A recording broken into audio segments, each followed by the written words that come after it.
आज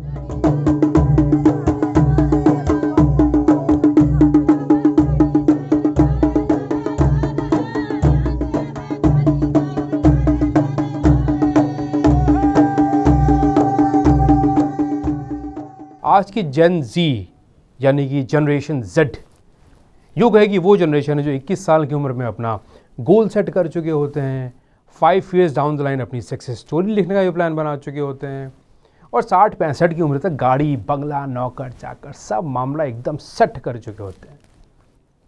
इसलिए आज हम बात करेंगे एक अनसंग इंडियन की जिन्होंने 65 के बाद अपने सपने देखने शुरू किए।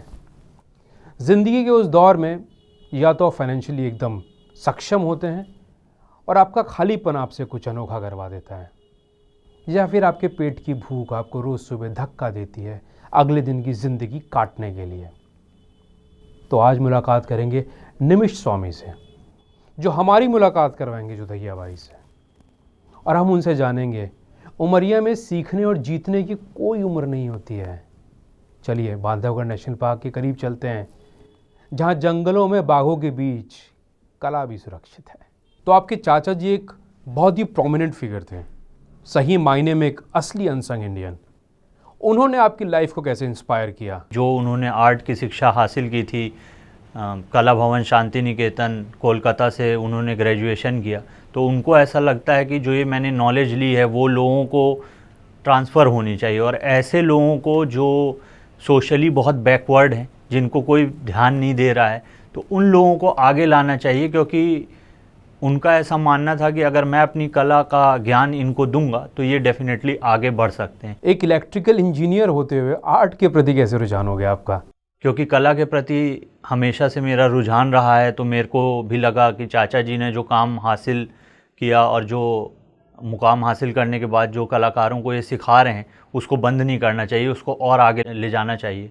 वो मेरा हमेशा साथ चाहते थे कि तुम technical, you are an engineer, तो तुम मुझे ऑनलाइन प्लेटफॉर्म पे लाना है, तो तुम मेरी मदद करो। तो हमने कहा था कि ठीक है, कोविड के बाद अपन इसमें साथ में काम करेंगे, बट वो चीज़ हो नहीं पाई। ऐसा क्यों नहीं हो पाई? कोविड का समय आया और हमारे चाचा जी का 2021 में निधन हो गया, तो हमारे पास ऑप्शन था कि घर से कोई मेंबर उस आर्ट स्टूडियो को रन करे, तो ये जिम्मेदारी घर वालों ने मुझे दी और फिर स्टूडियो को मैं 2021 से रन कर रहा हूँ। आपके चाचा जी ट्राइबल्स के साथ काफ़ी काम कर रहे थे अपने इंतकाल से पहले तक, उनके काफ़ी सारे सपने अधूरे रह गए होंगे। मेरे चाचा जी का एक अधूरा सपना था कि जो उनकी सबसे फेवरेट स्टूडेंट हैं जोधैया बाई जी, जो आज वर्तमान में 84 ईयर्स ओल्ड हैं, उनको पद्मश्री मिले। तो उनका फॉर्म मैंने फ़िल किया और इसी साल उनको पद्मश्री मिला। तो मेरे चाचा जी का जो अधूरा सपना था वो पूरा हुआ और मैंने अपनी उस सपने को पूरा करने में पूरी भूमिका निभाई,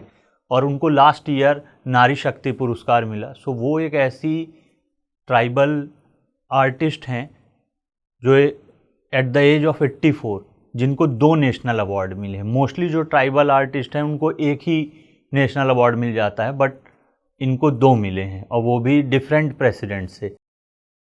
जोधैया बाई सिर्फ एक ट्राइबल लेबर थी, दैट्स इट। फिर लेबर से आर्टिस्ट तक का जो उनका सफ़र था वो कैसे शुरू हुआ? और मैं आपको बताना चाहूँगा कि जब मेरे चाचा जी स्टूडियो सेटअप किए थे 2008 में, तो उनको कुछ लेबर्स की ज़रूरत थी।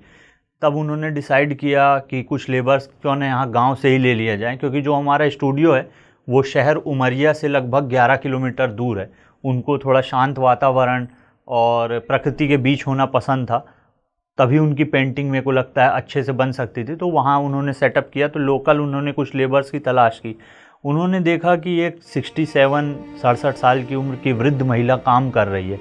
उनके मन में काफ़ी तकलीफ़ हुई। वो पूछे कि इस उम्र में आप क्यों काम कर रही हैं और ये ऑड जॉब्स क्यों कर रही हैं, लकड़ी ढोना, मजदूरी करना। तो उन्होंने बताया हमारा परिवार बहुत गरीब है और उसमें मेंबर्स बहुत ज़्यादा हैं, तो मेरा पति है नहीं और मेरे माँ बाप भी नहीं हैं, तो मेरे को काम 3 बच्चे हैं, मेरे को काम करना बहुत ज़रूरी है गुरुजी।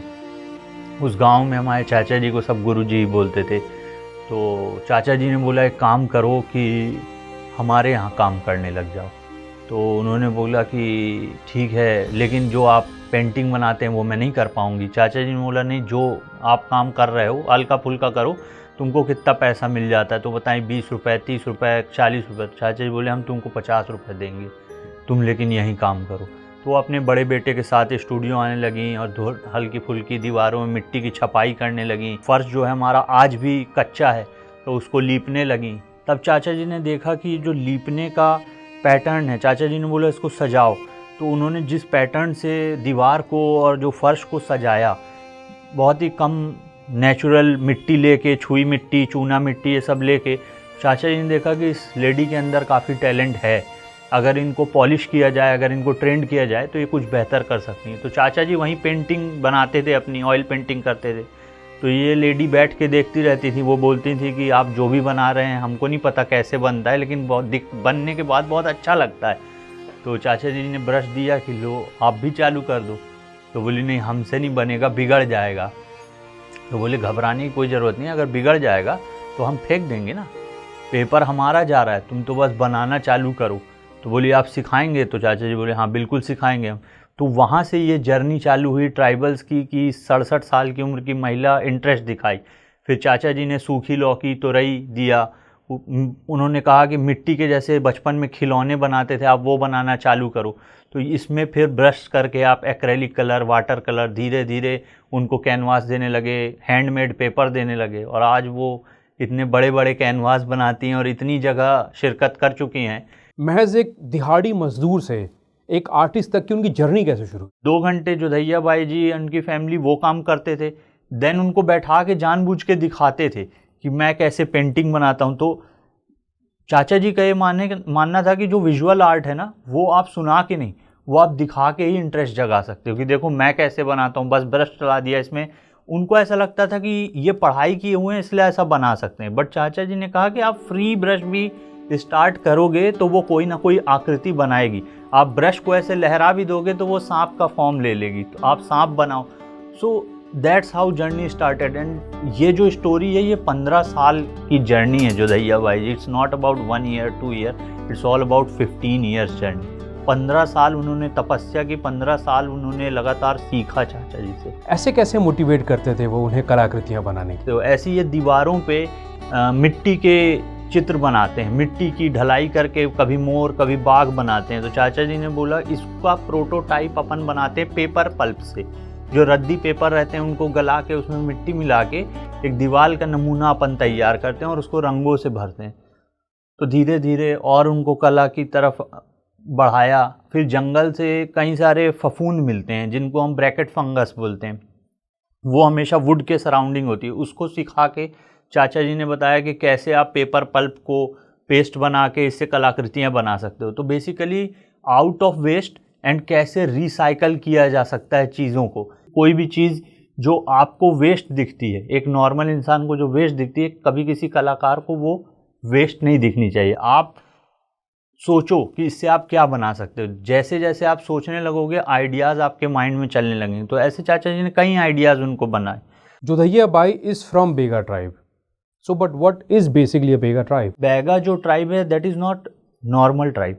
उसको मध्य प्रदेश सरकार से एक स्पेशल स्टेटस प्राप्त है क्योंकि they are on the verge of extension. उनका जो पॉपुलेशन है वो बहुत ही कम है, बहुत ही कम बचे हुए हैं वो मध्य प्रदेश में। तो उनको एक सरकार ने विशिष्ट जनजाति का दर्जा दिया हुआ है कि ये स्पेशल कैटेगरी है क्योंकि इनकी पॉपुलेशन कम है। तो उनके राइट्स जो हैं नॉर्मल ट्राइब से थोड़े से ज़्यादा हैं। बट बेगा ट्राइब आखिर में है क्या और इसका ओरिजिन कैसे हुआ था? जो बेगा वर्ड है इसका ओरिजिन वैद्य से है। So they are basically specialised in nature's medicine. कई जो गांव के लोग होते हैं इनके पास जो देसी दवा होती है या आयुर्वेदिक दवा होती है वो भी कराने जाते हैं। सो बेसिकली ये फॉरेस्ट पे एक्सेसिव डिपेंडेंट है। जो भी फॉरेस्ट प्रोड्यूस होता है माइनर, उसको बिनते हैं, स्टोर करते हैं, बाज़ार में बेचते हैं और अपनी अर्निंग कमाते हैं। देखिए जंगल में जंगली जानवर होते हैं, सांप होते हैं, शेर होता है, बट उनको जाने में बिल्कुल डर नहीं लगता। वो चुपचाप महुआ बिनते हैं बिकॉज उनका ये कहना है कि हम तो इन्हीं जानवरों के बीच पले बड़े, तो हमको किसी से कोई ख़तरा नहीं है। सो यही काम उन लोग करते थे। फॉरेस्ट प्रोड्यूस पे लकड़ियाँ लाना, जंगल से लकड़ियाँ लाना, जलाऊ लकड़ी लाना, उनको लोगों के घरों में बेचना। बट आज की डेट में सारा जो है कुकिंग जो हो रही है वो सिलेंडर पे हो रही है, गैस पे हो रही है, तो लकड़ी अगर ख़त्म हो गई तो उनका काम भी ख़त्म हो गया। Why do tribals in India have pathetic condition? आज भी इंडिया में जो हमारी इकोनॉमी है वो 70% एग्रीकल्चर पे डिपेंडेंट है। हमारा जो भारत देश है वो कृषि प्रधान देश है, लेकिन जो ट्राइबल्स हैं उनके पास खुद की लैंड नहीं है, वो दूसरों के खेतों में काम करते हैं। So it's basically a labour type of work. और या हमारे यहाँ अधिया सिस्टम चलता है कि हम आधा प्रोड्यूस रख लेंगे, आधा जो मालिक है उस खेत का उसको। So everyone wants to get rid of it. 2 national awards मिलने के बाद क्या अब उन्होंने मजदूरी और खेती एकदम पूरी तरह से छोड़ दिया है? आज भी हमारे यहाँ एग्रीकल्चर वर्क होता है बिकॉज इट्स देयर रिचुअल कि थोड़ा सा खेती जिस मिट्टी से आते हैं या जिस काम से आते हैं उसको हमको बोलते हैं ना, हमारे अपने रूट्स को भूलना नहीं चाहिए, तो वो रूट्स को भूलने नहीं देती हैं। आज भी छोटे लैंड में वो अपनी खेती करते हैं और जो भी प्रोड्यूस होता है वो खुद ही ले जाते हैं, उनको एक सेटिस्फैक्शन मिलता है। So everything is interconnected, you know. और अगर खेती नहीं होती तो आज हो सकता है वो पेंटिंग नहीं बना पाती, क्योंकि जो भी ऑब्जेक्ट्स वो देखती हैं खेत के आसपास उसी को तो वो पेंटिंग में निकाल पाते हैं। So it's very easy for us to convert an agriculture person into an artist. ये लोग अपनी सारी जिंदगी जंगलों में बिताते हैं, इन लोगों का सोर्स ऑफ इंस्पिरेशन क्या होता है? जंगल में वो क्या देखते हैं, सो जो वो देखते हैं या देखते हुए आए हैं अपनी लाइफ में वही वो पेंट करते हैं।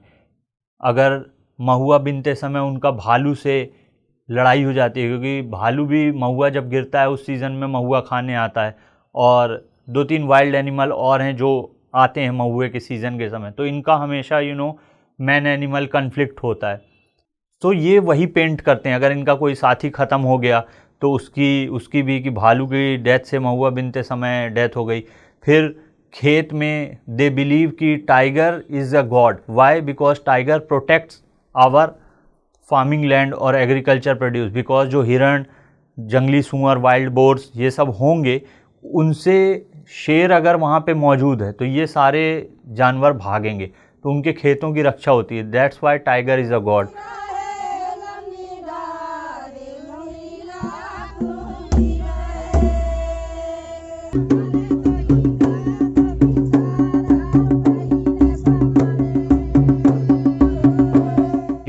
अगर कोई पुराना पेड़ है तो पेड़ को कटने से वो बचाने के लिए क्या करते हैं, वो 2 पेड़ों की शादी करवाते हैं कि ये दोनों पेड़ों की शादी हो गई। किसी में लाल का, आप देखेंगे कभी जंगल जाएंगे, किसी में पीला कपड़ा बंधा है, किसी में लाल कपड़ा बंधा है, तो वो अपना बता देते हैं कि नहीं, इन दोनों की शादी हो गई, अगर इसको आप छेड़ोगे या काटोगे आपको पाप पड़ेगा या आपके घर में कुछ होगा। तो एक मन में क्या होता है, इनसिक्योरिटी डेवलप होती है। तो यही वो पेंटिंग में अपनी दिखाते हैं। और जब हम जाते हैं, बड़े बड़े इवेंट्स करते हैं, बड़ी बड़ी एग्जीबिशंस लगाते हैं, तो वहाँ पे फॉरेनर्स आते हैं और गैलरी के लिए कि हमारी गैलरी को ऐसे ट्राइबल आर्ट चाहिए। कभी ऐसा नहीं महसूस हुआ कि उन्हीं के गांव में बाकी के लोग उनके बारे में क्या सोचेंगे, इस उम्र में कुछ सीखने चली और वो भी आर्ट? उनका और मेरा दोनों का ये बिलीव है कि सीखने की कोई उम्र नहीं होती।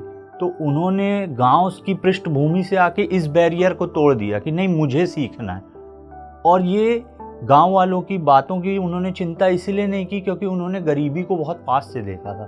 और चावल वो खरीदती थी, एक स्टेशन से दूसरे स्टेशन बेचने जाती थी जगह जगह, तो उन्होंने बहुत गरीबी को देखा और बहुत स्ट्रगल को देखा। तो उन्होंने ये देखा कि अगर मैं ये कलाकारी सीख जाऊंगी तो हो सकता है मेरे अच्छे दिन आ जाएंगे। और लोगों का ऐसा है कि लोग तो बोलते ही रहेंगे, तो उन्होंने उसकी चिंता बिल्कुल नहीं की। और चाचा जी ने भी एक अच्छा एनवायरनमेंट उनको दिया कि आप एक काम करो, गांव जाओ और अपने उम्र की अन्य महिलाओं को ढूंढो, तो आप अकेला नहीं फील करोगी।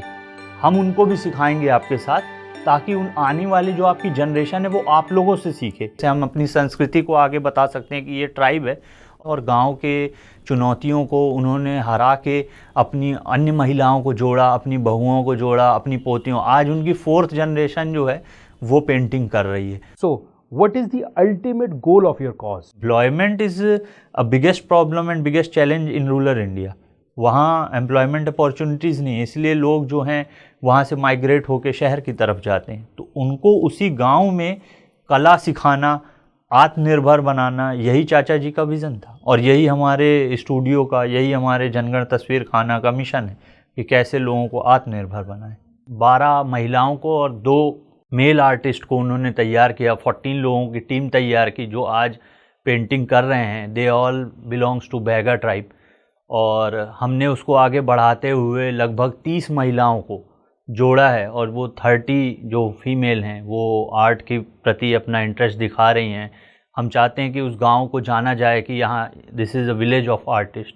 अच्छा, एक बहुत अहम सवाल है, एक ट्राइबल कम्युनिटी को आर्ट सिखाने का क्या फ़ायदा हो सकता है? इससे होगा क्या कि बेसिकली दे आर पुअर, और जो गवर्नमेंट की पॉलिसीज़ हैं वो बेसिकली ट्रिकल डाउन इफ़ेक्ट दिखाती हैं, टॉप लेवल से चल के नीचे तक आती हैं, तो आने में समय लग जाता है। तो अगर इनको हम आत्मनिर्भर बनाएं तो गवर्नमेंट तो हेल्प कर ही रही है, प्लस ये अपनी मदद खुद कर सकते हैं और अपनी सोर्स ऑफ इनकम को लेबर वर्क करने के अलावा जो अगर आर्ट वर्क करेंगे तो इनमें से कुछ लोग डेफिनेटली आगे आ सकते हैं और अपनी आर्थिक स्थिति को सुधार सकते हैं। So what is the biggest problem with tribes? Tribes के साथ वर्क करना अपने आप में एक बहुत बड़ा चैलेंज है, because they suffer from alcoholism. I think कि apart from teaching them art, हम प्रयास करना चाहते हैं कि उनको एजुकेट करें, and they don't believe in school education. अभी भी ये जो मोस्टली जो ट्राइबल पॉपुलेशन है वो एजुकेशन सिस्टम से काफ़ी दूर है। तो गवर्नमेंट के साथ मिल के हम काम करना चाहते हैं कि इनको एटलीस्ट बेसिक एजुकेशन मिले, सही गलत की इनको पहचान मिले, बिकॉज अभी भी ये पॉपुलेशन जो है आइसोलेटेड है एक अच्छी एजुकेशन से। गांव-गांव में इंफ्रास्ट्रक्चर नहीं है एजुकेशन के, तो ये अपनी स्टडी कंटिन्यू नहीं कर पाते, क्योंकि छोटे छोटे बच्चे हैं वो स्कूल नहीं जा पाते हैं या आधे में पढ़ाई छोड़ देते हैं, तो हमें बुरा लगता है।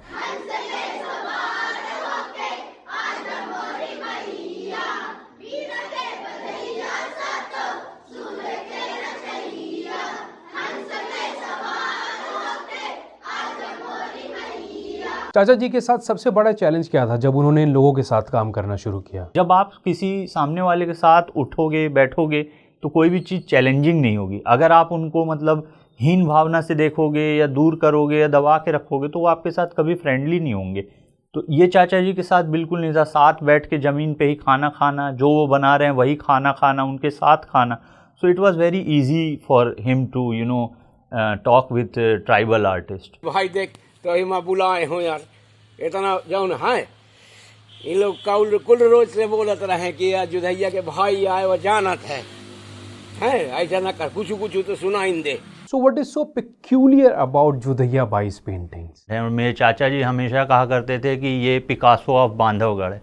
If you will see paintings of Picasso, उन बहुत ही वाइब्रेंट, बहुत ही कलरफुल पेंटिंग्स वो बनाते थे। Same goes with जुधैया by ji.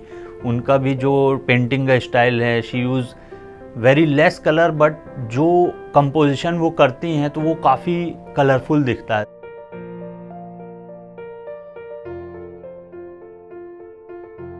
Has your effort and hard work given you a sense of achievement? गांव की अन्य महिलाएं आ रही हैं जो कि एक से एक अलग चित्र बनाती हैं। बांधवगढ़ में एग्जीबिशन लगती है, हमारी दिल्ली में एग्जीबिशन लगती है, मुंबई में एग्जीबिशन लगती है, वहाँ की इटली की गैलरी में, ऑस्ट्रेलिया की, अमेरिका की, लंदन की, जर्मनी की, तो बहुत सारा सामान बाहर जा रहा है।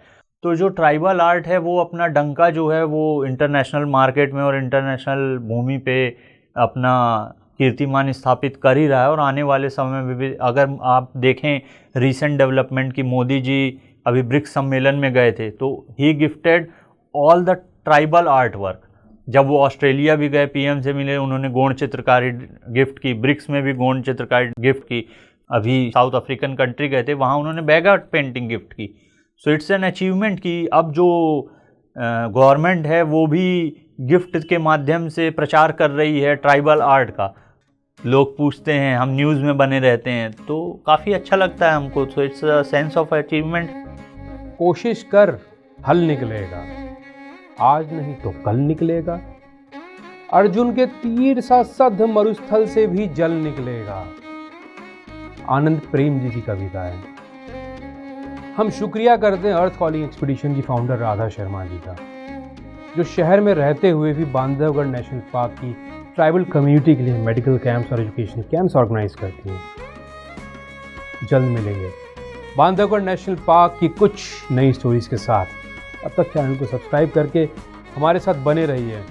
अगली कहानी मिस ना हो जाए। बाघों के बीच से और भी कुछ आने वाला है। जय हिंद।